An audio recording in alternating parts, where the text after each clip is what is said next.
Just to review, in Section 1 of the JHA, we discuss the date and time, location of work activities, and job description. In Section 2, we discuss the employees involved with the work, as well as identifying the foreman or supervisor. Now let's cover Sections 3, 4, and 5. In Section 3, we identify and control any hazards or potential injuries to employees before beginning work.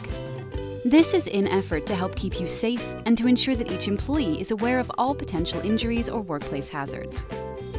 In Section 3, Supervision, addresses and assesses hazards according to risk and checks all potential injuries or work hazards. Because by identifying the hazards, you can better control them. And controlling hazards means eliminating them or preventing them from harming you or your co-workers.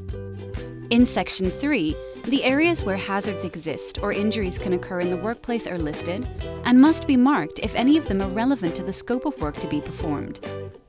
For every potential injury or work hazard indicated in this section, there must be a way to control it, listed under Safe Job Procedures, PPE, and Hazard Controls. All listed safe job procedures, PPE, and hazard controls should be related by number to the potential injuries or work hazards first identified. Numbering will ensure that identified areas will be controlled and not overlooked. Along with workplace hazards, there are also physical factors that should be taken into consideration, such as heat-related illness and cold weather. To ensure we're protecting you as best we can, Section 4 covers safety-related documents, which may need to be completed. These include the Lockout, Tagout, Tryout checklist, Confined Space Permit, Hot Work Permit, and more. In addition to the checklists and permits, Systems requires that mandatory PPE be identified and communicated to all employees involved.